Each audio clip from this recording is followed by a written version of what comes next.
Inutusan ako ng biyenan kong magluto ng kaldereta. Pero ang anak ko ay sabaw lang daw ang pwedeng kainin. Nang humingi ng karne ang anak ko, ibinalibag ng asawa ko ang pinggan sa sahig at sumigaw. Hindi level ng anak mo ang kumain ng mamahaling pagkain. Habang nanginginig kong pinupulot ang mga bubog, may pumasok na text message. Pero bago magsimula ang kwento, pakisulat muna sa comment section kung taga saan kayong mga kaibigan na nanonood ng kwentong ito. Huwag kalimutang i-like at mag-subscribe sa channel na ito, ha? Ang bango ng gata na nagsisimula ng magmantika at lumapot ay kumakalat sa bawat sulok ng maliit na kusina. Ang pinaghalong amoy ng mga pampalasa, bawang, sibuyas at dahon ng laurel kasama ng pinakamataas na kalidad na karne ng baka ay dapat sapat na para buksan ang gana ng kahit sino. Ngunit para kay Lina, ang amoy na iyon ay parang sakal sa kanyang lalamunan. Pinunasan niya ng likod ng kanyang kamay ang butil-butil na pawis sa kanyang sentido, habang ang kanang kamay niya ay walang tigil sa paghalo sa malaking kawali sa ibabaw ng kalan. Manhid na ang kanyang mga baka sa mahigit 3 oras na walang hintong pagtayo. Dahan-dahan lang sa paghalo, Lina. Baka madurog ang karne. Kahit pagluto ng mamahaling karne, hindi mo pa magawa ng maayos. Ang mataray na boses na iyon ay nagmula sa direksyon ng hapagkainan, 2 metro lang mula sa kinatatayuan ni Lina. Doon nakaupo si Aling Corazon, ang kanyang biyenan, na kanina pa nagmamasid sa bawat galaw niya na parang isang guwardiya sa bilangguan. Hindi man lang tumulong ang matandang babae, nakahalukip-kip lang ito habang paminsan-minsay humihigop ng mainit na tsaa. Tinitiyak na walang pagkakamali o mas tamang sabihin, pandaraya na gagawin ang manugang. Opo, Nay, hininaan ko na po ang apoy, mahinang sagot ni Lina, habang tinitiis ang kirot sa kanyang puso. Tandaan mo, Lina, tumayo si Aling Corazon at lumapit para silipin ang loob ng kawali. Nanliit ang kanyang mga mata, mabilis na binibilang ang mga piraso ng karne na kulay tsokolate na. 1 kilo ang binili ko kanina. Sakto 20 piraso. Naku! Kapag inihain mo yan mamaya at nabawasan ang bilang, napabuntong hininga ng malalim si Lina nang walang tunog. Hindi po ako kakain, Nay. Nag-aayuno po ako. Mabuti kung alam mo ang lugar mo, pang-uuyam ni Aling Corazon na walang bahid ng pagsisisi. Pera ng anak kong si Benny ang ipinambili sa karneng yan. Mahal yan, kailangan ni Rico ng maraming protina. Dahil lumalaki siya, para maging matalino sa eskwela. Huwag na huwag mong kukunin ang para sa paborito kong apo, para lang sa anak mo. Parang tinusok ang puso ni Lina sa narinig. Si Rico ay anak sa labas ni Lina, anak ni Benny sa namayapang unang asawa nito, at 10 taong gulang na. Samantalang si Dante, ang tunay na anak ni Lina at Benny, ay 4 na taong gulang pa lang. Ang trato ni Aling Corazon sa 2 apo ay parang langit at lupa. Si Rico ay parang isang munting prinsipe. Lahat ng gusto ay utos. Samantalang si Dante, ang paslit, ay madalas na parang hindi nakikita. Kailangan din po ni Dante ng sustansya. Nay. Lakas loob na sagot ni Lina. Kahit bahagyang nanginginig ang boses. Hay nako, hindi pa alam ng batang yan ang lasa. Mabilis na putol ni Aling Corazon sa mataas na tono. Saka, kaunti lang naman kumain si Dante. Bigyan mo na lang ng sabaw na may halong tokwa. Tiyak na gaganahan din yon. Huwag mong sanayin ang anak mo sa masarap na buhay kung ang tatay niya ay nahihirapan maghanap ng pera. Bilang asawa, dapat tumutulong kang magtipid, hindi yung nakikigaya ka pa sa luho ni Rico. Mariing kinagat ni Lina ang kanyang ibabang labi hanggang sa malasahan ng dugo. Gusto niyang sumigaw sa harap ng matandang babae. Gusto niyang sabihin na ang perang ginamit pambili ng karne ngayon ay hindi pera ni Benny. Ang sahod ni Benny bilang isang ordinaryong staff ng administrasyon ay naubos na noong 1 linggo pa pambayad sa hulugan ng sports motorcycle na ipinilit nitong bilhin para sa yabang. Ang pera sa sobrang panggastos ay pera ni Lina ang natitira sa kanyang mga naipon noong dalaga pa na palihim niyang isinisingit sa pitaka ni Benny para hindi ito makaramdam ng kababaan. Ngunit pinili ni Lina na manahimik. Ipinangako niya sa sarili na magiging isang mabuting asawa. pagtatakpan ang kahihiyan ng asawa at igagalang ang mga magulang nito gaano man kasama ang trato sa kanya. Naniniwala pa rin siya na ang pasensya ay magbubunga ng maganda sa huli o iyon ang pinaniniwalaan niya sa loob ng 5 taon nilang pagsasama. Luto na yan, patayin mo na ang kalan. Ang utos ni Aling Corazon ang pumutol sa pagmumuni-muni ni Lina. Mabilis niyang inilipat ang kumukulong kaldereta sa isang malaking seramikong mangkok, ang nag-iisang mamahaling gamit sa kanilang bahay na binili rin ni Lina noon. Lalong tumindi ang bango ng malinamnam na karne. Kumalam ang tiyan ni Lina. Nagsinungaling siya tungkol sa pag-aayuno. Hindi pa siya kumakain mula umaga dahil abala sa pag-aasikaso ng bahay at paglalaba ng sangkaterbang damit ni Rico at Benny. Dalhin mo na sa mesa sa harap, takpan mo ng mahigpit ng food cover. Utos ni Aling Corazon habang sumusunod sa likuran ni Lina, na para bang takot na baka kumupit si Lina ng kahit kapiraso ng karne habang naglalakad mula kusina patungong hapagkainan. Nang ilapag ni Lina ang mangkok sa mesa, narinig ang maliliit na yabag na papalapit. Dumating ang kanyang munting anak na si Dante, na bagong gising mula sa mahimbing na tulog sa hapon. Agad na nagningning ang kanyang mga mata nang makita ang umuusok na mangkok. "Inay, gutom na po si Dante." Paglalambing ng bata habang hawak ang kanyang maliit na tiyan. Nakatitig ang mga mata niya sa mga piraso ng karne na kumikinang sa malapot na sarsa. "Gusto ko po ng karne." "Nay." Inabot ng munting kamay ni Dante ang gilid ng mangkok. Plak! Isang malakas na hampas ang dumapo sa likod ng kamay ni Dante. Hindi mula kay Lina, kundi mula sa kamay ni Aling Corazon na mabilis na sumunggab. Nagulat si Dante at agad nang umuso. Namuo ang luha sa kanyang mga mata dahil sa gulat at sakit. "Huwag kang bastos!" sigaw ni Aling Corazon sa 4 na taong gulang na bata. "Para yan sa tatay mo at kay Kuya Rico mo. Marumi ang kamay mo. Baka mapanis lahat. Yan dahil sa'yo." "Doon ka sa likod!" Natigilan si Lina. Kumulo ang kanyang dugo nang makita ang pamumula ng kamay ng anak. Bubuksan na sana niya ang kanyang bibig para ipagtanggol ang anak nang biglang bumukas ng malakas ang pinto sa harap. "Nandito na ako." Ang init ng panahon. Traffic pa. Umuwi na si Benny. Gusot ang kanyang mukha at basa ng pawis ang kilikili ng kanyang damit pantrabaho. Pumasok siya habang ibinabato ang kanyang bag sa sofa at agad na napatingin kay Lina na nakatayo lang at kay Dante na nagsisimula ng humikbi. Sa halip na kamustahin ang kanyang mag-ina, napabuntong hininga si Benny sa inis. Tiningnan niya si Lina ng tingin na nagpaurong sa dila nito. "Bakit naman iyak ng bata ang sasalubong sa akin pag-uwi ko, Lina?" Sigaw ni Benny habang marahas na niluluwagan ang kanyang kurbata. "Puwede bang kahit isang araw lang, maging tahimik ang bahay na to? Pagod na ako sa paghahanap ng pera." Tiningnan ni Lina ang asawa at pagkatapos ay si Aling Corazon, na ngayon ay nagpapakita ng maamong mukha, na para bang siya ang biktima na ginulo ni Dante. Sa sulok ng masikip na kusina, nakaramdam si Lina ng masamang pangitain. Ang kaldero na may lamang tira-tirang sabaw at puting tokwa na hindi pa nalalasahan sa ibabaw ng kalan ay parang tumatawa sa kanyang kapalaran. Alam ni Lina na ngayong gabi, wala siyang kakampi, at ang kanyang anak na si Dante ay kailangang matutong lunukin ang mapait na kabiguan sa murang edad. "Benny?" Sinubukan ni Lina na magpaliwanag, humihingi lang ng pagkain si Dante. "Eh di pakainin mo, nanay ka niya, di ba?" Walang pakialam na putol ni Benny habang naglalakad papunta sa hapagkainan. Nagliwanag ang kanyang mga mata nang makita ang kalderetang gawa ni Lina. "Ayan, pagkain yan. Nasaan si Rico? Tawagin mo.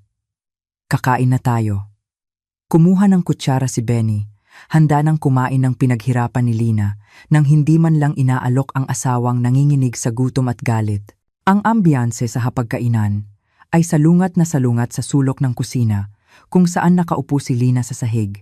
Sa pangunahing mesa, si Rico, ang kanyang 10 taong gulang na stepson, ay nakaupo ng nakadekwatro. Hawak ng kaliwang kamay niya ang pinakabagong modelo ng tablet regalo ni Benny noong kaarawan niya, habang ang kanang kamay niya ay abala sa pagsusubo ng kanin na binuhusan ng malapot na sarsa ng kaldereta. 3 malalaking piraso ng karne ang nailipat na sa plato ni Rico. Kumakain ang bata ng may gana, paminsan-minsay lumilikha ng malakas na tunog na para kay Lina ay parang pang-iinsulto. Kain pa anak, ubusin mo. Lumalaki ka pa, kailangan mo ng maraming karne para tumangkad ka tulad ni tatay, sabi ni Benny habang tinatapik-tapik ang ulo ni Rico ng may pagmamahal. Malinis na ang plato ni Benny, mga buto na lang ang natira. Opo, Tay. Ang sarap ng karne. Ang lambot? Sagot ni Rico nang hindi inaalis ang tingin sa laro sa kanyang tablet. Siyempre, si Lola ang pumili ng karne kanina sa palengke. Sinigurado ni Lola na pinakamagandang parte ng baka ang makuha para sa paborito kong apo, sabat ni Aling Corazon na may malapad ng ngiti. Mukhang nasiyahan ang matandang babae na makitang kumakain ng marami ang kanyang apo. Sa sulok ng kusina na pinaghihiwalay lang ng isang aparador, sinusubuan ni Lina si Dante gamit ang isang plastic na plato na may kupas na cartoon character. Ang laman ng plato ay nakakaawa. Mainit na kanin na binuhusan ng tira-tirang sabaw ng kaldereta na puro mantika at latak na lang ng pampalasa at isang pirasong puting tokwa na hiniwa ng pakwadrado. Nga, anak, malambing na sabi ni Lina. Ibinuka ni Dante ang kanyang bibig. Ngunit nang matikman ng kanyang dila ang walang lasang tokwa, agad niya itong iniluwa. Kumunot ang noo ng 4 na taong gulang na bata. Ayoko ng tokwa. Mapait, pabulong na reklamo ni Dante. Takot na marinig hanggang sa sala. Ang kanyang munting daliri ay nakaturo sa hapagkainan. Gusto ko ng karne, tulad ni Kuya Rico. Nay, parang pinipiga ang puso ni Lina. Tiningnan niya ang plato ni Dante. Pagkatapos ay ang hapagkainan kung saan nagpipiesta ang kanyang asawa at biyenan. Ang perang ipinambili ng 1 kilong karne ay galing sa ipon ni Lina mula sa pagbebenta ng homemade na matatamis online, isang maliit na negosyong palihim niyang ginagawa dahil pinagbabawalan siya ni Benny na magtrabaho. Laging sinasabi ni Benny, ang trabaho ng asawa ay nasa bahay. Huwag mo akong ipahiya sa pagtitinda na parang mahirap. Samantalang ang perang panggastos mula kay Benny ay madalas na ubos na sa kalagitnaan ng buwan. Ito muna ang kainin mo, ha? Gagawaan na lang kita ni inay ng itlog mamaya, bulong ni Lina, sinusubukang makipagtawaran. Ngunit alam niyang ubos na ang itlog sa ref at wala siyang hawak na kahit 1 sentimo. Ayoko ng itlog! Gusto ko ng karne! Medyo lumakas ang boses ni Dante dahil sa gutom at hindi natupad na kagustuhan. Sa hapagkainan, biglang inilapag ni Rico ang kanyang kutsara. Busog na ko. Nakakaumay. Masyadong mataba, reklamo niya. Sa kanyang plato, may natitira pang kalahating piraso ng karne na nakagatan na ngunit hindi na ubos. Oh, bakit may tira pa, Rico? Sayang yan. Malambing na saway ni Benny. Malayong malayo sa tono ng pananalita niya kay Lina. Busog na, tay. Baka tumaba pa ko. Walang ganang sagot ni Rico, saka tumalon mula sa upuan at tumakbo papunta sa kanyang kwarto habang nakatutok pa rin sa tablet. Napako ang tingin ni Lina sa serving bowl sa gitna ng mesa. Doon, sa gitna ng natutuyong sarsa, ay may natitirang 1 piraso ng karne, ang huling piraso. Ang ika-20 piraso na binilang ni Aling Corazon kanina. Mukhang parehong busog na sina Benny at Aling Corazon para kunin pa ito o marahil ay itinira nila para sa hapunan ni Rico mamaya. Tumayo si Aling Corazon habang hinihimas ang kanyang tiyan. Magdarasal muna ako ng Angelus, Benny. Magpahinga ka muna bago bumalik sa opisina. Sige po, Nay. Magyuyosi muna ako sa labas, sagot ni Benny habang kinukuha ang kaha ng sigarilyo sa kanyang bulsa at lumabas ng bahay. Walang tao sa hapagkainan. Kumabog ng mabilis ang puso ni Lina. Ito na ang pagkakataon. Si Dante sa kanyang kandungan ay humihikbi pa rin habang hawak ang tiyan. Walang nakakakita. Para siyang isang magnanakaw sa sarili niyang bahay kahit alam na alam niya kung sino ang gumastos para sa pagkain na iyon. Sandali lang, anak ha? Bulong ni Lina kay Dante.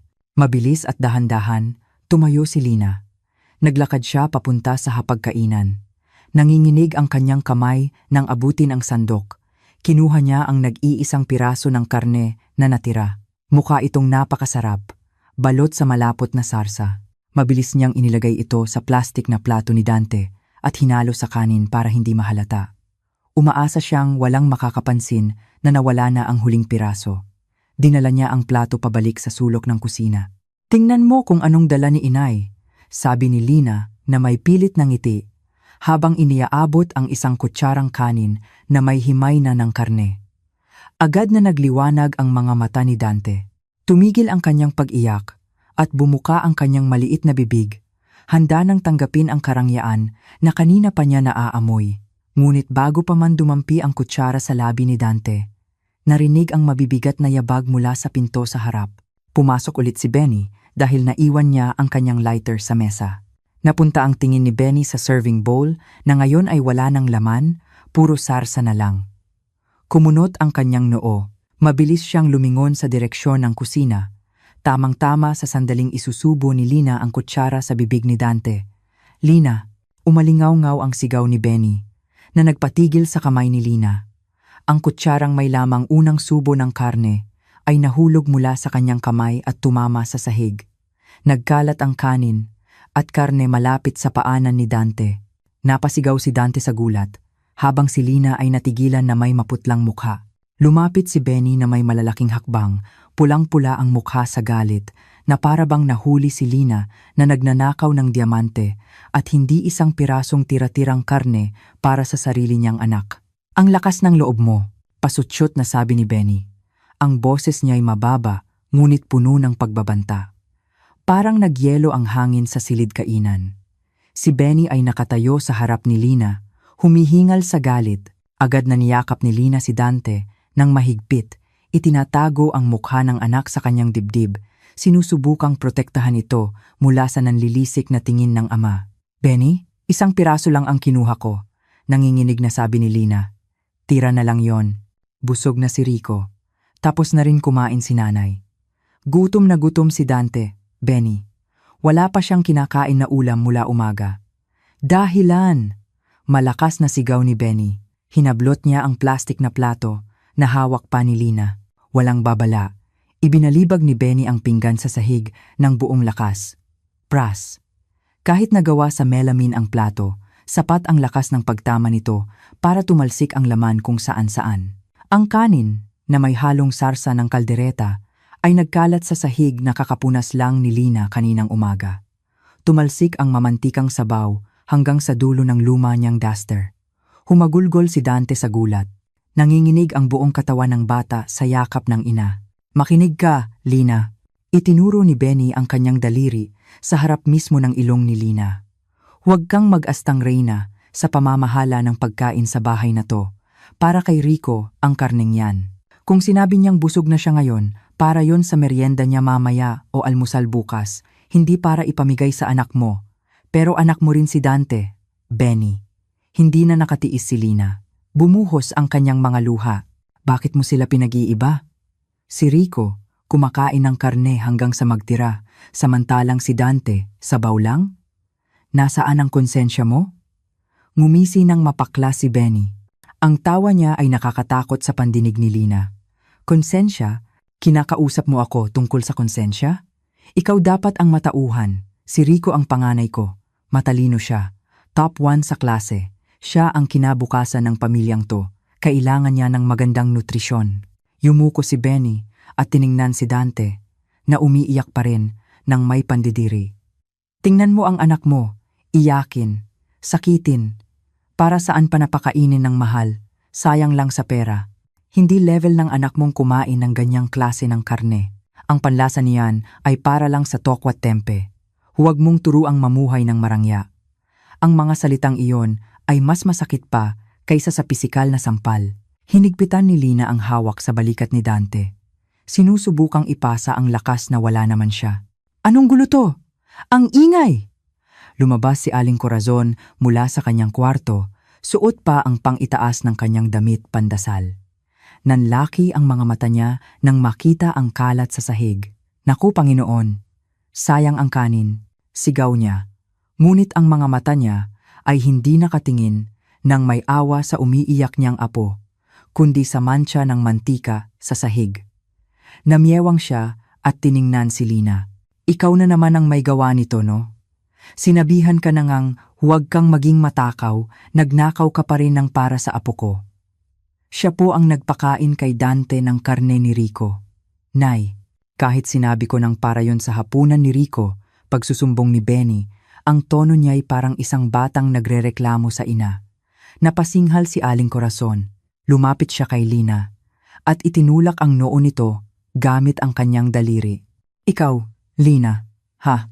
Suwerte ka na't pinakasalan ka pa ni Benny kahit ulila kang mag-isa. Suwerte ka't binigyan ka ng libreng tirahan sa magandang bahay na to. Huwag kang abusado. Matuto kang lumingon sa pinanggalingan mo. Kung gusto mong kumain ng masarap ang anak mo, magtrabaho ka. Huwag kang puro hingi sa asawa mo. Nagtratrabaho po ako. Nay, pagtatanggol ni Lina sa sarili, garalgal ang boses. Nagbebenta po ako ng cake. Sus, barya-barya lang yan. Sapat ba yan? Pambili ng 1 kilong karne? Mabilis na putol ni Benny. Kulang pa ba ang perang ibinibigay ko sa'yo? Baka naman gastadora ka lang. Sigurado, ginagamit mo yung pera pambili ng load para makapag-Facebook, no? Iyon ay isang napakasamang akusasyon. Gustong isigaw ni Lina na ang perang panggastos mula kay Benny ay hindi sapat kahit pambili ng bigas para sa 1 buwan. Na ang karneng kinain nila ngayon, ang kuryenteng nagpapagana sa aircon sa kwarto ni Rico at maging ang gasolina ng kotse ni Benny ay madalas na kinukuha mula sa ipon ni Lina. Ngunit alam niyang walang saysay na makipagtalo ngayon. Nasa manipulative mode si Benny. Magaling ang kanyang asawa sa pagbaluktot ng katotohanan na nagpaparamdam kay Lina na siya ang asawang walang utang na loob, gastadora at suwail. Ang gaslighting na ginagawa ni Benny at ng kanyang ina ay matagal nang nangyayari, kung kaya't minsan ay pinagdududahan na ni Lina ang sarili niyang katinuan. Linisin mo yan ngayon din, utos ni Benny, habang sinisipa ang isang maliit na bunton ng maruming kanin. At huwag kang umasa na bibigyan kita ng dagdag na budget ngayong linggo. Parusa yan sa'yo dahil sa pagsuway mo sa asawa mo. Tumalikod si Benny, inakbayan ang kanyang ina at dinala ito pabalik sa kwarto. Sige na, Nay, magpatuloy ka na sa pagdarasal. Hayaan mo si Lina ang mag-ayos ng gulong ginawa niya. Nakaka-high blood lang. Nagsara ang pinto ng kwarto ni Aling Corazon. Pumasok naman si Benny sa kanilang malamig na master's bedroom. Iniwan si Lina at si Dante sa mainit na sala. Bumalik ang katahimikan sa silid, na binasag lang ng mga hikbi ni Dante na unti-unti nang humihina dahil sa pagod.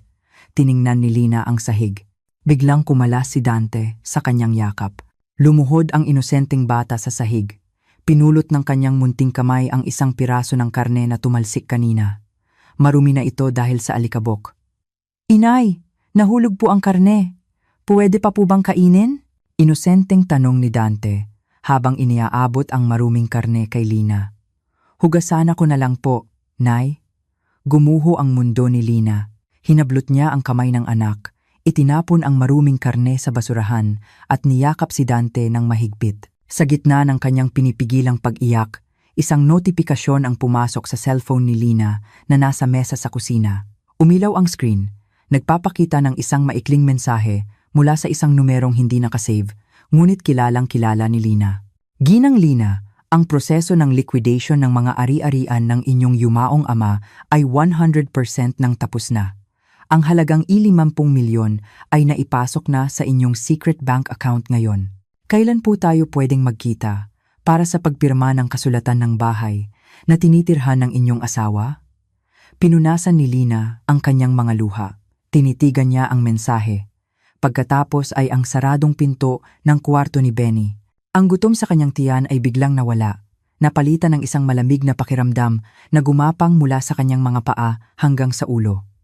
Lubog na ang araw, napalitan ng kadiliman ng gabi. Ngunit mas madilim ang gabi sa puso ni Lina. Katatapos niya lang patulugin si Dante sa masikip na guest room, hindi sa master's bedroom, dahil teritoryo iyon ni Benny na hindi dapat magambala ng iyak ng bata. Ang text message kaninang hapon tungkol sa Uncle's 50 milyon at sa liquidation ng mga ari-arian ay paulit-ulit na naglalaro sa kanyang isipan. Ang mensaheng iyon ay parang isang salbabida sa gitna ng bagyo. Ngunit hindi pa niya ito nire-replyan. May isang maliit na bahagi sa kanya, Isang bahaging hangal at inosente na umaasa pa ring magbabago si Benny, na baka dala lang iyon ng stress sa trabaho. Lumabas si Lina ng kwarto patungo sa sala. Kukuha sana siya ng isang basong tubig para pakalmahin ang kanyang dibdib. Ngunit natigilan siya nang marinig ang malutong na tawa mula sa family room. Si Benny ay nakaupo ng komportable sa malambot na sofa. Nakataas ang mga paa sa mesa, may hawak siyang cellphone, at mukhang may ka-video call. Masayang-masaya ang kanyang mukha at ang ngiti niya ay napakatamis, isang ekspresyon na matagal na niyang hindi ipinakita kay Lina. Oo naman, magta-transfer ulit si kuya para sa monthly shopping mo. Huwag kang mag-alala, kalalabas lang ng bonus ko sa opisina, sabi ni Benny sa malambing na tono. Parang tumigil ang pagtibok ng puso ni Lina. Bonus? Sinabi ni Benny na ubos na ang sahod niya. Sinabi niyang wala siyang pera, kaya kailangan bawasan ang pagkain ni Dante. Nagtago si Lina sa likod ng pader, pinatalas ang pandinig. Naku, ikaw talaga, Sarah, pagpapatuloy ni Benny habang tumatawa. Oo, yung kuwintas na binili ko sa'yo, purong ginto yon, hindi pinahiran lang. Hinding-hindi ako magbibigay ng murang bagay sa isang babaeng ka-level mo. Yung nasa bahay, kahit bigyan mo ng basura, tatahimik lang yon. Dug, para siyang tinamaan ng kidlat. Nang hina ang mga tuhod ni Lina, kinailangan niyang kumapit sa pader para hindi matumba. Gintong kuwintas, Sarah. Babaeng ka-level mo. So, hindi pala totoong walang pera si Benny. Mayroon siya. May pera siya pambili ng karne. May pera siya pambili ng alahas. May pera siya para magpakasaya. Ang problema lang, ang perang iyon ay hindi para kay Lina at hindi para kay Dante. Para kay Benny, ang kanyang mag-ina, ay mga pabigat lang na dapat pakainin ng tira-tira. Naramdaman ni Lina ang pag-agos ng kanyang mga luha. Ngunit ngayon, walang hikbi. Ang sakit ay lumagpas na sa kaya niyang iyakan. Sumikip ang kanyang dibdib sa nag-aalab na galit.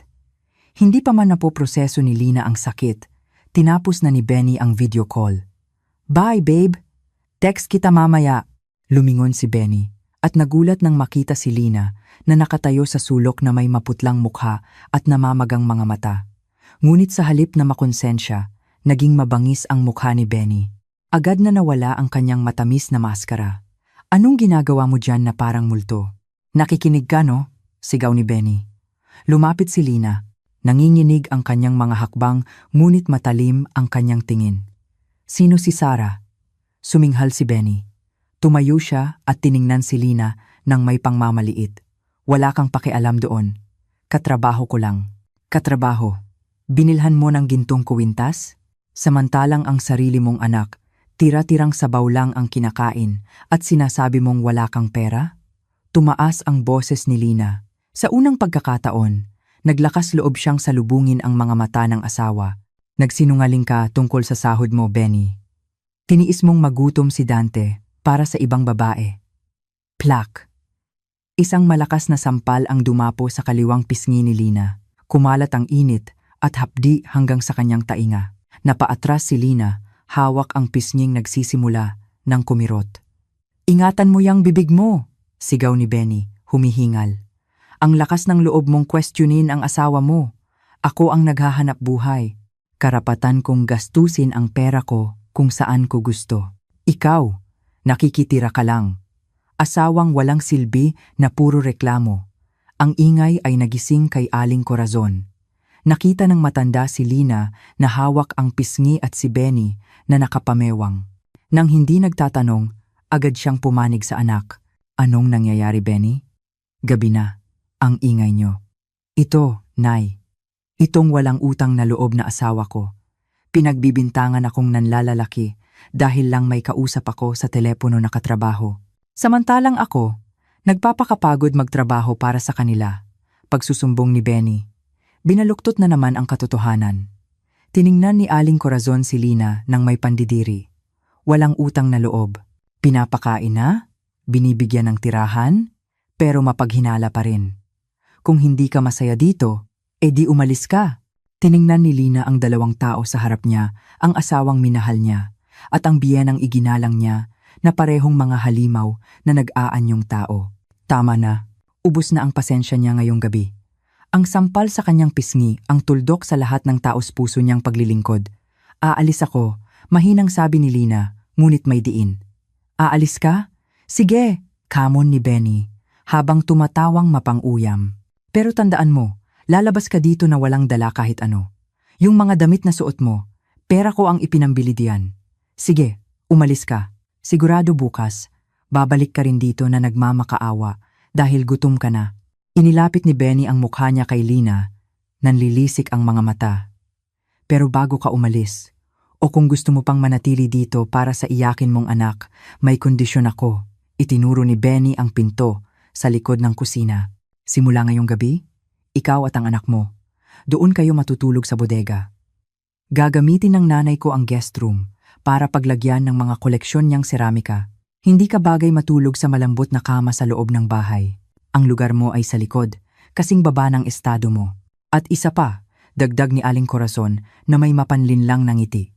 Simula bukas, ikaw na ang magbabayad ng kuryente at tubig. Di ba nagbebenta ka ng cake? Patunayan mong kaya mong tumayo sa sarili mong paa. Huwag kang maging palamunin.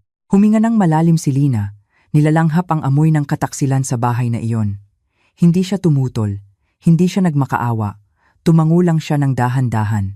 Isang tango na naglalaman ng galit na kasing lalim ng karagatan. Sige, maikling sagot ni Lina.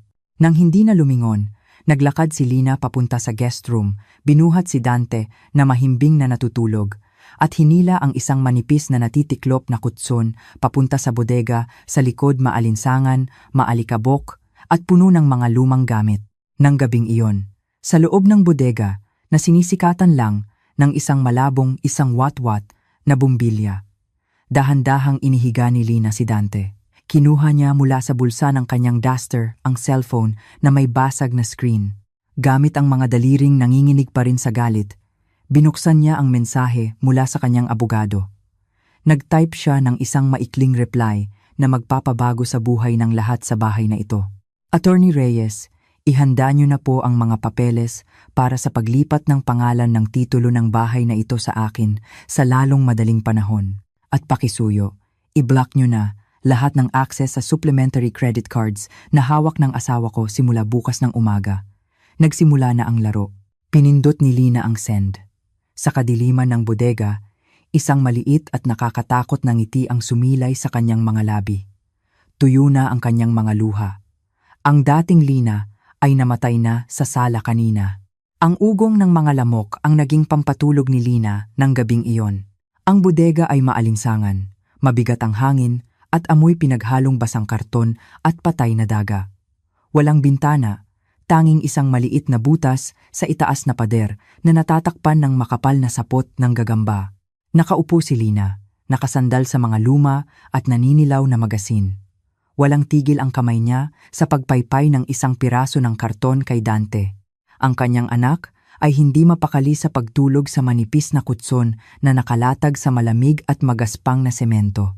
Ilang beses na nanaginip si Dante, umiiyak ng mahina, marahil ay napapanaginipan ang kalderetang hindi niya natikman o trauma sa sigaw ng kanyang ama. Patawarin mo si inay, anak. Patawarin mo si inay, bulong ni Lina.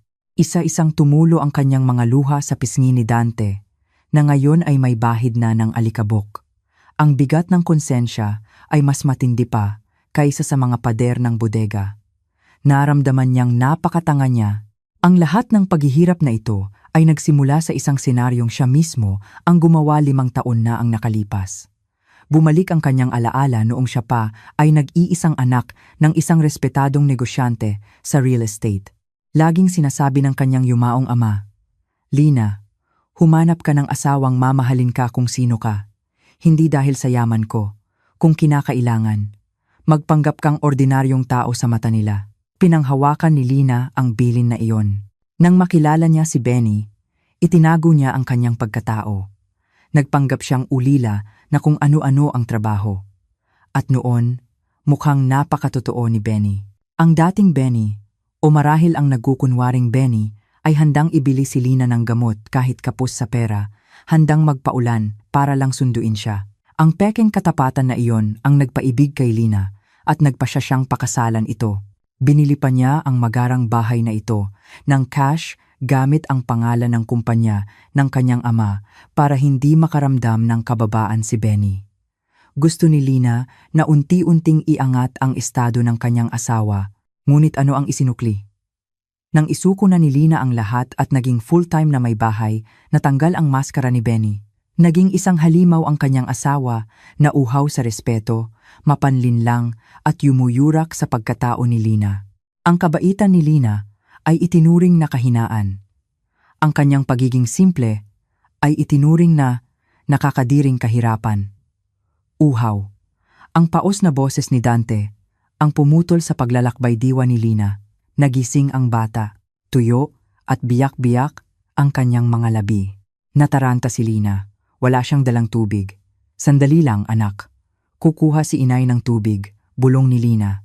Dahan-dahan siyang naglakad papunta sa pinto ng bodega na konektado sa maruming kusina. Sinubukan niyang pihitin ang doorknob. Nakalock. Parang huminto ang puso ni Lina. Sinadya ni na Benny o Aling Corazon na ilak ang pinto mula sa loob. Itinuring silang parang mga hayop na ikinulong sa kulungan. Inay, uhaw po. Nagsimula nang umiyak si Dante. Tiningnan ni Lina ang siwang sa ilalim ng pinto. Nakikita pa ang liwanag mula sa sala.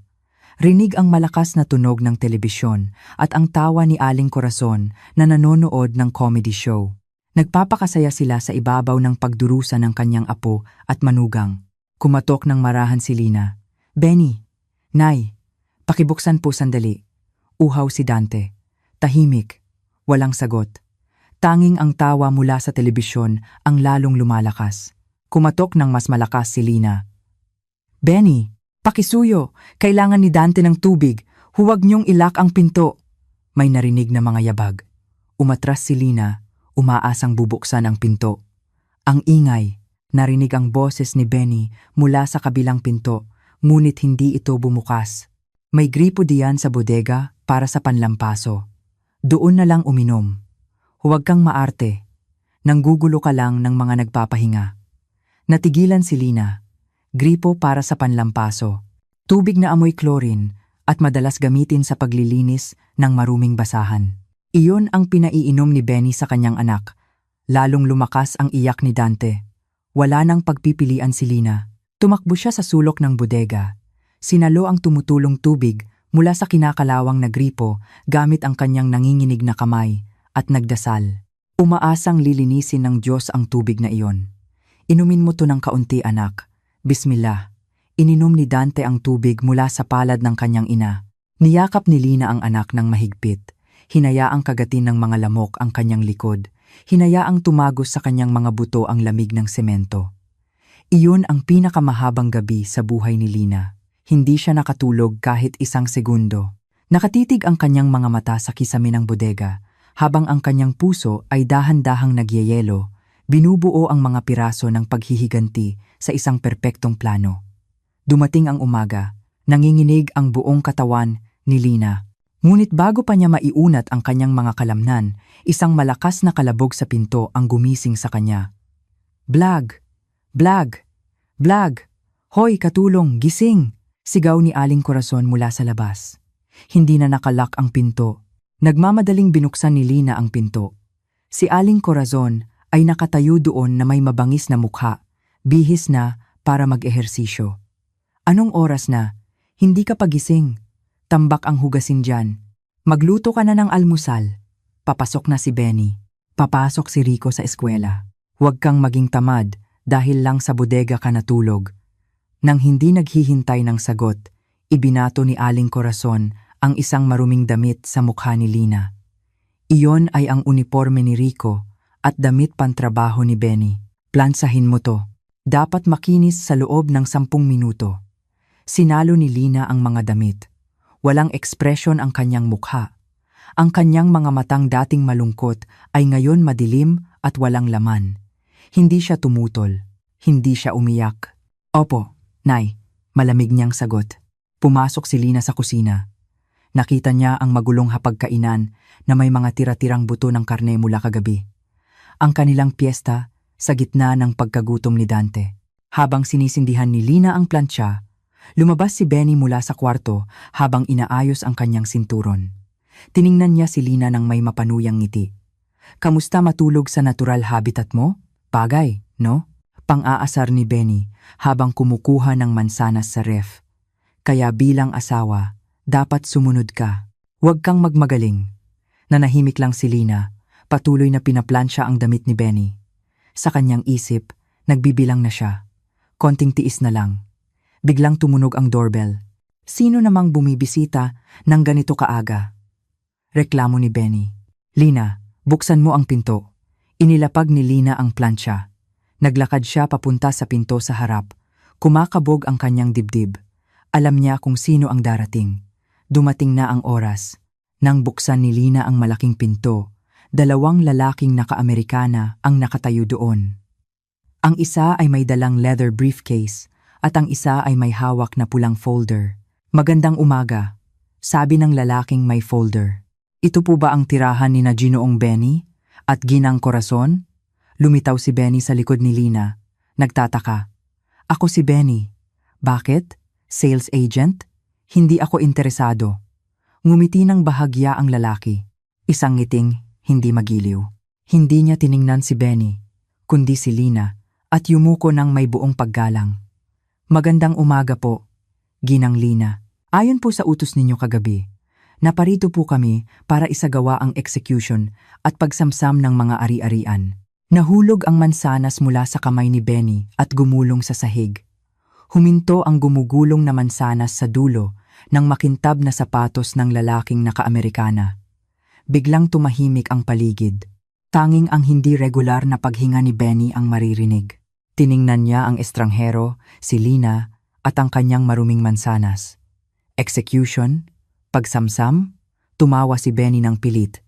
Pinulot niya ang mansanas at tiningnan si Lina ng may pangmamaliit. Lina, mga kaibigan mo ba? Tumula sa probinsya? Anong drama na naman to? Huwag mo akong ipahiya ng ganito kaaga. Ang lalaking naka-Amerikana na nagngangalang Attorney Reyes ay hindi pinansin si Benny. Nilampasan niya ito na parang isang estatwa lang.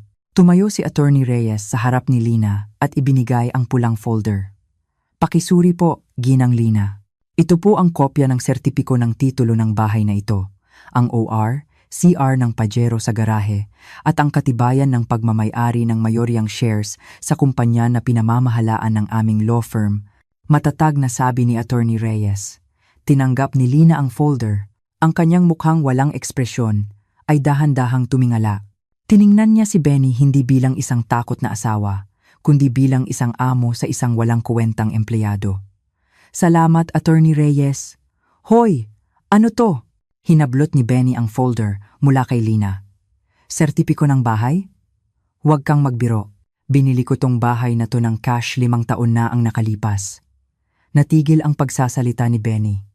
Nanlaki ang kanyang mga mata habang binabasa ang mga dokumento. Sertipiko ng titulo BLG. 1124. May-ari, Lina Aulia Prameswari, Petsa. 6 na taon na ang nakalipas. Imposible, bulong ni Benny. Namumutla. 6 na taon? Hindi pa tayo kasal noon. Sabi mo mahirap ka. Sabi mo ulila ka na at walang minana kundi utang. Lumapit si Lina. Sa unang pagkakataon sa loob ng 5 taon, naramdaman niyang magaan ang kanyang katawan. Sinabi ko ngang ulila ako, Benny. Pero hindi ko sinabing mahirap sila. Malamig na sabi ni Lina. Ang tatay ko ang may-ari ng real estate company na hinahangaan mo. Ang bahay na to, ang kotse na ipinagmamalaki mo. Lahat yan binili gamit ang mana ko bago pa tayo ikasal. Ipinangalan ko sa kumpanya para hindi ka ma-insecure. Pero mukhang ang pag-aalaga ko sa pride mo ang nagpalimot sa'yo kung sino ka. Anong gulo to? Lumabas ulit si Aling Corazon. May dalang sandok. Lina, wag kang puro kuwento diyan. Nakasalang pa yung sinaing. Lumingon si Attorney Reyes kay Aling Corazon at sumenyas sa kanyang assistant. Agad na naglabas ang assistant ng isang malaking pulang sticker na may nakasulat na Asset under legal custody. Do not remove. Ginang Corazon, sabi ni Attorney Reyes. Paumanhin po, pero simula sa oras na ito, Kayo at si Ginoong Benny ay wala nang karapatang utusan si Ginang Lina sa bahay na ito. Ang estado nyo ngayon ay mga nakikitira na lang. Ano? Ang bastos ng bibig mo! Itinuro ni Aling Corazon ang kanyang sandok. Bahay! Tunang anak ko! Si Lina ay isa lang palamunin. Tama na! Umalingaw-ngaw ang sigaw ni Lina na pumutol sa sigaw ng kanyang biyenan.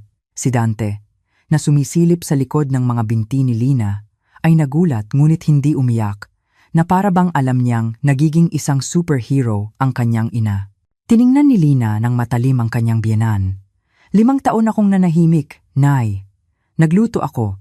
Naglaba ako ng mga damit nyo. Nilinis ko ang kalat ni Rico. Hinayaan kong laitin nyo ang mga magulang ko. Pero kagabi, nang hayaan nyo ng anak mo na uminom ng tubig gripo ang anak ko habang kayo ay natutulog sa malambot na kama, doon ko napagtanto na ang kabaitan ko pala ay nagpapakain lang ng ahas. Lumingon si Lina kay Attorney Reyes. Gawin nyo na po. Tumango si Attorney Reyes. Masusunod po, Ginang Lina. Agad na lumabas ang kanyang assistant papunta sa garahe. Narinig ang malakas na tunog ng alarm ng kotse. Beep! Beep! Hoy, anong gagawin niyo sa kotse ko? Tumakbo si Benny palabas, kasunod si Aling Corazon. Sa labas, isang towing truck ang nakaparada na. Kinakabit na ng assistant ang kadena sa bumper ng itim na Pajero ni Benny. Huwag, hulugan, yang kotse na yan, gamit ang sahod ko. Sigaw ni Benny. Sinusubukang harangan ang mga tauhan. Correction po, Ginoong Benny, sabi ni Attorney Reyes habang binubuklat ang isa pang dokumento. Ang hulog ng kotseng ito ay binabayaran mula sa isang joint account na 80% ng pondo ay galing sa dividends ng kumpanya ni Ginang Lina. Ang sahod nyo na minimum wage ay hindi sapat kahit pambayad ng interes. Sa batas, ang kotse na ito ay pag-aari ni Ginang Lina. Hilahin na, utos ni Attorney Reyes. Umugong ang makina ng towing truck. Dahan-dahan ngunit tiyak, ang kotseng simbolo ng pagkalalaki at peking tagumpay ni Benny ay hinila palayo. Napaluhod si Benny sa pavement. Pinanood niya ang kanyang kotse na unti-unting nawawala sa kanto. Nagsilabasan na ang mga tsismosang kapitbahay. Si Lina ay nakatayo sa may pinto. Karga si Dante na ngayon ay nakangiti. Ang sasakyan ng masamang tao, kinuha na. Simula pa lang yan, Benny, mahinang sabi ni Lina. Ngunit sapat na para marinig ng nagluluksa niyang asawa. Ngayon, pumasok ka. Magkuwentahan tayo sa renta na dapat mong bayaran sa 5 taong pagtira mo sa bahay ko. Tiningnan ni Aling Corazon si Lina ng may takot, na para bang nakakita ng multo. Nahulog ang sandok mula sa kanyang kamay. Pagkatapos umalis ng towing truck, bumalik na sa kani-kanilang bahay ang mga kapitbahay, kahit alam ni Lina na siguradong nag-iingay na ang group chat ng kanilang subdivision. Nakatayo pa rin si Benny malapit sa pinto, maputla pa rin. Sa tabi niya, si Aling Corazon ay nakaupo sa sofa, hirap huminga. Walang pakialam si Lina. Naglakad siya papunta sa pangunahing sofa ang trono na laging inuupuan ni Benny at umupo doon. Ipinatong niya si Dante sa kanyang kandungan. Gutom ka na, anak? Order tayo ng masarap na pagkain. Pizza o fried chicken? Malambing na tanong ni Lina. Lina. Sa wakas ay nagsalita si Benny. Sobra ka na. Ipinahiya mo ang sarili mong asawa sa harap ng mga kapitbahay. Sasabihin ng mga tao, si Benny pala, nakikitira lang sa asawa niya. Di ba, yun naman ang totoo? Tumahimik ka, sigaw ni Aling Corazon. Akala mo dahil may hawak kang kapirasong papel, reyna ka na dito? Tandaan mo ang lugar mo, asawa ka lang. Ang langit ng asawa ay nasa paanan ng kanyang bana. Ang langit ay wala sa paanan ng asawang hinahayaang uminom ng tubig, gripo ang sariling anak. Nay, malamig na sagot ni Lina. Kinuha niya ang isang maliit na notebook. Benny, Aling Corazon, simula ngayon, magbabago na ang patakaran dito. Dahil pag-aari ko ang bahay na ito. Ang estado nyo dito ay mga nakikitira. Binuksan ni Lina ang notebook. Una, ubos na ang kuryente. Kung gusto nyong gamitin ang aircon o manood ng TV, bumili kayo ng sarili ninyong load. Pangalawa, wala nang budget para sa pagkain. Nakalock na ang lahat ng pagkain. Bumili kayo ng sarili ninyo gamit ang malaki raw na sahod ni Benny. Baliw ka ba? Sigaw ni Benny. Minimum lang ang sahod ko. Sana abot yon. Aba, nagkunwaring nagulat si Lina. Akala ko ba mataas ang level mo? Akala ko ba hindi level ni Dante ang kumain ng karne? Patunayan mong kaya mo. Huwag puro yabang gamit ang pera ng asawa. Biglang bumukas ang pinto ng kwarto ni Rico. Tay, Lola, gutom na ko. Nasaan ang almusal? Tiningnan ni Aling Corazon ang apo pagkatapos ay si Lina. Hoy, narinig mo yon? Magluto ka. Hindi gumalaw si Lina. Sa halip, kinuha niya ang kanyang cellphone at nag-order ng pagkain online. Paumanhin, Nay, sarado ang kusina para sa inyo. Order ako ng espesyal na lugaw para kay Dante. Kung gutom si Rico, magpa-order siya sa tatay niya. Umiyak si Rico. Ayoko ng lugaw, gusto ko ng sinangag. Naiinis na si Benny. Kinuha niya ang kanyang wallet at inilabas ang kanyang platinum debit card, isang supplementary card mula sa pangunahing account ni Lina. Ako na ang bibili. Kakain tayo sa pinakamahal na restaurant. Bahala. Yang kuripot mong asawa dito. Kinuha niya ang susi ng luma niyang motor at umalis kasama si Rico at Aling Corazon habang nagbabanta ng tingin kay Lina. Ngumiti lang si Lina. Subukan mo lang, Benny. Bulong niya. Hindi nagsayang ng oras si Lina. Pumasok siya sa master's bedroom. Binuksan niya ang aparador ni Benny at inilabas lahat ng damit nito. Mga Amerikana, sapatos, lahat. Itinapon niya sa gitna ng sala. Pagkatapos, kinuha niya ang mga gamit nila ni Dante mula sa bodega at inilagay sa malaking aparador. Pinalitan niya ang bedsheet na amoy pabango ni Benny. Mula ngayon, ito na ang kwarto natin, anak. Sabi niya kay Dante na tuwang-tuwa sa malaki at malamig na kwarto. Isang oras ang lumipas, bumalik ang tatlo na mas gusot pa ang mga mukha. Umiiyak si Rico. Gutom na ko! Pinahiya tayo sa restaurant! Ibinagsak ni Benny ang kanyang helmet. Anong ginawa mo? Sigaw niya. Lahat ng card ko, tinanggihan, sabi ng cashier. Nakablock. Gusto mo ba kaming patayin sa gutom? Habang nasa restaurant, umorder si Benny ng pinakamamahaling pagkain. Ngunit pagdating sa bayaran, lahat ng card niya ay declined. Pinalaya sila ng guwardiya. Natural lang yon, sabi ni Lina. Supplementary card lang, yan mula sa account ko. Dahil hindi mo na ako tinuturing na asawa, tinanggal ko na ang mga benepisyo. Sinungaling. Si Sarah, maikling sabi ni Lina. Ang resibo ng gintong kuwintas na binili mo, konektado sa email ko. Nakalimutan mo, Benny? Email ko ang ginamit mo para magpa-member sa jewelry store na yon. Namutla si Benny. Checkmate. Itinuro ni Lina ang tambak na damit ni Benny. Kunin mo ang mga yan. Ilipat mo sa bodega. Inangkin ko na ang master's bedroom. Pinalalayas mo ang asawa mo sa bodega? Sigaw ni Aling Corazon. Hindi, Nay. Nagpapalit lang ng pwesto. Malamig na sagot ni Lina. Para maranasan ni Benny ang matulog kasama ng mga lamok at daga. O, kung ayaw niya sa bodega, bukas ang pinto.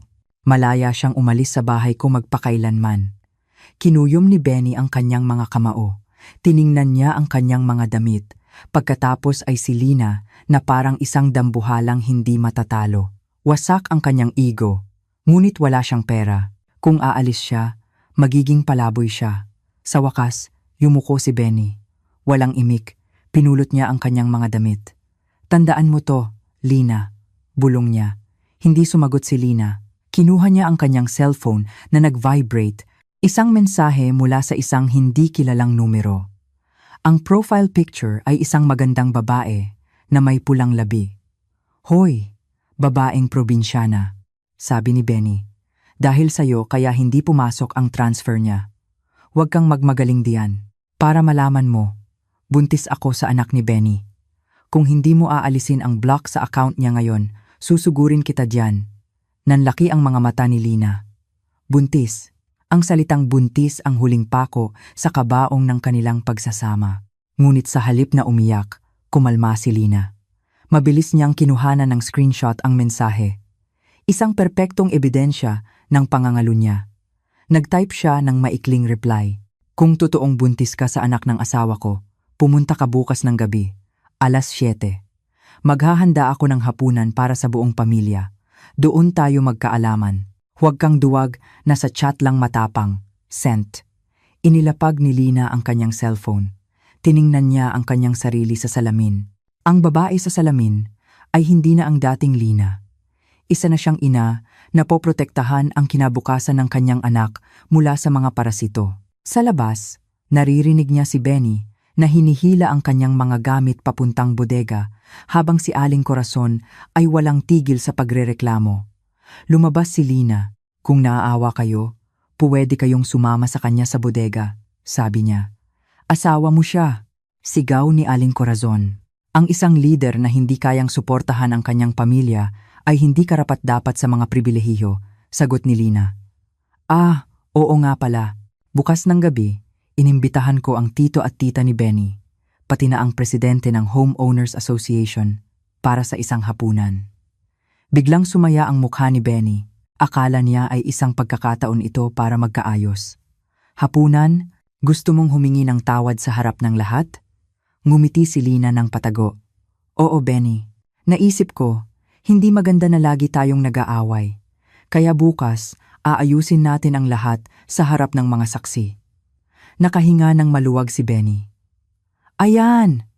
Yan ang tamang asawa. Pero ngayong gabi, sa bodega ka pa rin matutulog. Parusa ay parusa, matigas na sabi ni Lina. Pumayag si Benny. Sa kanyang isip, isang gabi sa bodega ay maliit na halaga para mabawi ang access sa yaman ni Lina. Hintayin mo lang, isip niya. Pagka-unblock ng account, kukunin ko lahat ng pera at hihiwalayan ko ang baliw na to. Nang gabing iyon, nagluto si Lina ng simpleng hapunan para lang sa kanila ni Dante. Hinayaan niyang amuyin ni na Benny, Aling Corazon, at Rico ang masarap na pagkain habang sila ay kumakain ng hilaw na instant noodles. Sa kanilang malamig na kwarto, hindi natulog si Lina. Nag-text siya sa kanyang abogado. Attorney Reyes, bukas ng gabi, alas 7, dalhin niyo po ang kumpletong papeles ng divorce, kasama ang ebidensya ng child neglect. Kailangan ko rin po ng 2 security na naka-plain clothes. Pagkatapos, inilipat niya ang natitirang pera mula sa kanilang joint account patungo sa account ni Dante. Sinisiguradong wala nang makukuha si Benny. Hating gabi, naglagay siya ng mga maliliit na voice recorder sa sala. Alam niyang kapag umalis siya, para mamili kinaumagahan, magpaplano sina Benny at ang ina nito. Kinabukasan, habang namimili si Lina, pinakinggan niya ang kanilang usapan sa pamamagitan ng kanyang cellphone. Nay, bukas, kapag in-unblock na ni Lina ang account, hingan mo agad siya ng ER1 million, sabi ni Benny. Sabihin mong para sa negosyo. Kailangan nating makuha ang pera na yon. Tapos, yung titulo ng bahay? Tanong ni Aling Corazon. Kalma lang, Nay. May kaibigan akong gumagawa ng peking titulo. Papalitan natin ang tunay na nasa safe niya. Kapag nakuha na natin, isasanla natin sa bangko. Tapos, palalayasin natin si Lina at ang anak niya. Napangiti si Lina ng mapait. Salamat, Benny. Kaaabot mo lang sa akin ng ebidensya para ipakulong ka. Bumalik si Lina na may dalang maraming pinamili. Nagluto siya ng malaking handaan, kalderetang kambing, inihaw at iba pa. Nagsimulang dumating ang mga bisita, ang tito at tita ni Benny, ang presidente ng HOA. Si Benny ay bihis na bihis, nagkukunwaring isang mabuting host. Tumunog ang doorbell. Ako na ang magbubukas, mahal, sabi ni Benny, gustong magpasikat. Binuksan niya ang pinto. Ang ngiti sa kanyang mukha ay biglang nawala. Sa harap niya ay nakatayo si Sarah, suot ang isang masikip na damit na nagpapakita ng kanyang umuumbok na tiyan. Sa likod niya ay 2 malalaking lalaki, ang mga kapatid ni Sarah. Benny, malakas na sabi ni Sarah. Sapat para marinig ng lahat. Sabi mo pananagutan mo ko. Bakit ka nagpipiesta dito? Nahulog ang kutsara mula sa kamay ni Aling Corazon. Pakipasok, Miss Sarah. Dumating na ang ating panauhing pandangal. Malakas na sabi ni Lina mula sa likod ni Benny. Nagbago ang simoy ng hangin sa silid. Lahat ng mata ay nakatuon sa pintuan. Sino ang babaeng ito, Benny? Tanong ng tito niya. Siya ang asawa ko sa papel, tito. Malakas na sabi ni Sarah. Nagpipiesta sila dito habang ako. Pinapakain niya ng gamot sa ulcer dahil wala raw siyang pera. Sara, tumahimik ka, sigaw ni Benny. Huwag mong saktan ang kapatid ko, sabi ng isa sa mga kapatid ni Sara. Hoy, babaeng Makati! Sigaw ni Aling Corazon. Huwag kang mag-imbento! Ngumisi si Sara at naglabas ng cellphone. Ipinakita niya ang isang video ni na Benny at Sara na naglalambingan sa isang hotel. Rinig ang boses ni Benny. Konting tiis lang, mahal. Pag nakuha ko na ang loob ng tanga kong asawa, ibebenta ko tong bahay. Bili tayo ng bago. Napanood ng lahat ang video.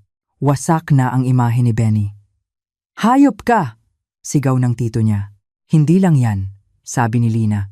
Kinuha niya ang isang mikropono.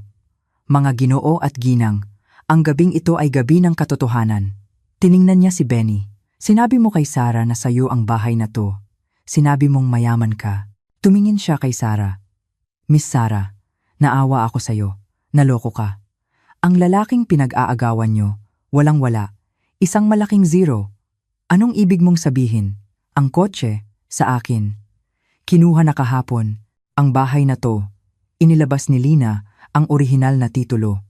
100% nakapangalan sa akin. Mana mula sa tatay ko. Si Benny, nakikitira lang. At pinatugtog ni Lina ang recording ng usapan ni na Benny at Aling Corazon kaninang umaga tungkol sa paggawa ng peking titulo. Naku, krimen na yan, Ginoong Benny. Paggawa ng peking dokumento at estafa, sabi ng presidente ng HOA.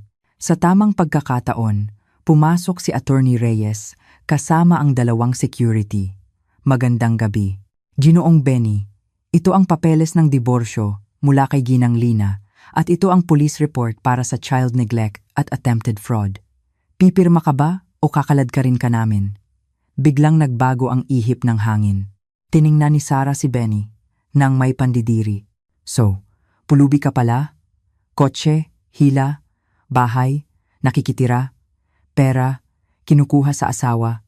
Yak, lalaking mokondo, modal ko lang no? Umalis si Sara at ang kanyang mga kapatid. Humingi ng tulong si Benny sa kanyang ina, ngunit wala na ring nagawa si Aling Corazon. Itinuro ni Lina ang pinto. Layas, lumayas kayo sa bahay ko. Dalhin mo ang nanay mo. Dalhin mo ang mga gamit mo na inilagay ko na sa labas. At hubarin mo, yang suot mo. Regalo yan ng tatay ko. Lina, maawa ka. Umiyak si Benny. Saan kami matutulog? Siguro sa ilalim ng tulay. Ngumiti si Lina. Hindi bababa sa doon. Libre ang tubig. Hindi mo na kailangang uminom sa gripo ng panlampaso. Layas. Pinalayas si Benny at Aling Corazon sa harap ng kanilang pamilya at mga kapitbahay. Nang mawala sila sa dilim, isinara ni Lina ang pinto. Ang tunog ng paglock ay parang musika sa kanyang pandinig. Niyakap siya ni Dante. Ang galing mo, inay. Bulong ng bata. Niyakap ni Lina ang anak. Tapos na. Ngunit may isa pang huling kabanata para masigurong ligtas ang kinabukasan ni Dante at para matikman ni Benny ang tunay na karma. 6 na buwan ang lumipas. Ang bahay ay na-renovate na, elegante at payapa. Sa hapagkainan, si Dante, na ngayon ay malusog at masigla, ay kumakain ng Wagyu steak. Masarap, anak? Tanong ni Lina. Opo, inay. Ang lambot ng karne, hindi parang tsinelas. Sagot ni Dante. Natawa si Lina. Wala nang makakapagsabi na ang panlasa ng anak niya ay para lang sa tokwa. Kinahapunan, habang nagmamaneho ng kanyang bagong puting SUV papunta sa mall, nakita ni Lina ang isang parking attendant na minumura ng isang motorista. Magtrabaho ka nga ng maayos. Nagasgasan, yung motor ko, bayaran mo to. Yumuko ang parking attendant, nanginginig. Ang damit niya ay luma at sunog ang balat sa araw. Pasensya na po, sir. Wala po akong pera. Nag-aalala po ako. May sakit ang nanay ko. Kinilabutan si Lina. Kilala niya ang boses na iyon. Ang payat na lalaking iyon na kinain ng hirap ay si Benny. Nagkatinginan sila. Nanlaki ang mga mata ni Benny.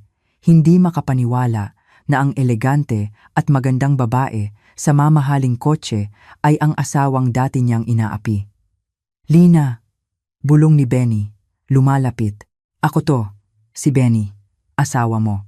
Dating asawa, Malamig na pagtatama ni Lina. Lina, tulungan mo ko. Umiyak si Benny. Wasak na ako, Lina. Na-stroke si nanay, si Rico. Kinuha na ng pamilya ng una kong asawa dahil hindi ko na kayang pakainin. Nag-iisa na lang ako, Lina. Kinakarma ako. Dumikit siya sa bintana ng kotse. Pabalikin mo na ko, Lina. Kahit maging katulong mo. Para lang makakain ako. Para mapagamot si nanay. Para kay Dante. Lina. Tatay niya ako. Tumingin si Lina sa tabi niya. Si Dante ay naglalaro ng robot. Hindi man lang nakikilala ang lalaking dati laging sumisigaw sa kanya. Patay na ang tatay ni Dante. Matigas na sabi ni Lina. Ang lalaking nakatayo diyan ay isang estranghero lang na inaani ang kanyang itinanim. Isinara ni Lina ang bintana. Lina, huwag kang ganyan. Gutom na ko, sigaw ni Benny. Kinakalampag ang bintana. Hindi natinag si Lina. Kumuha siya ng 1,000 piso mula sa kanyang bag. Hindi dahil sa awa, kundi bilang isang limos para itaboy ang malas. Ibinukas niya ng bahagya ang bintana at inihulog ang pera. Kunin mo to. Ibili mo ng pagkain ng nanay mo. At huwag ka nang magpapakita sa akin o kay Dante kailanman o tatawag ako ng guwardiya. Pinulot ni Benny ang pera na parang isang pulubi. Ang kanyang dignidad ay tuluyan nang nawala. Pinaandar ni Lina ang kotse. Iniwan si Benny na nakaluhod sa mainit na aspalto, yakap ang 1,000 piso habang tinitingnan ng may habag ng mga dumadaan. Sa loob ng malamig na sasakyan, huminga ng malalim si Lina. Ang kabanata ng dati niyang buhay ay tuluyan nang nagsara. Inay, sino po yon? Tanong ni Dante. Ngumiti si Lina. Wala yon, anak. Nakaraan na lang yon. Binuksan ni Lina ang radyo. Ngayong araw, ibibili niya si Dante ng maraming laruan at kakain na naman sila ng masarap na hapunan. Dahil ang kaligayahan ang pinakamatamis na paghihiganti at si Lina ay nanalo na. At dito po nagtatapos ang ating kwento. Maraming salamat sa inyong tapat na pagsama at pakikinig, aking mga mahal na kaibigan. Saan man po kayo sa mundo ngayon nagpapahinga sa bahay, naglalakbay pa uwi mula sa trabaho, o marahil ay kasama ang inyong pamilya, nais kong malaman ang inyong saloobin. Ano po ang tumatak sa inyong isipan at puso matapos marinig ang pinagdaanan ni Lina? Ano ang mensahe ninyo para sa mga taong nasa katulad niyang sitwasyon? Ibahagi niyo naman po sa comment section sa ibaba. Gustong-gusto kong basahin ang bawat isa. Kung napukaw ng kuwentong ito ang inyong damdamin, mangyaring pindutin ang like button at mag-subscribe na rin po sa ating channel. Ang bawat pag-like at pag-subscribe mula sa inyo ay nagsisilbing inspirasyon para sa akin na magpatuloy sa paglikha ng mga kuwentong may aral at kabuluhan. Hanggang sa muli nating pagkikita. Dalangin ko na naway lagi kayong ligtas, malusog at napapaligiran ng mga taong tunay na nagmamahal sa inyo. Pagpalain nawa kayo at ang inyong mga pamilya. Hanggang sa susunod na kuwento.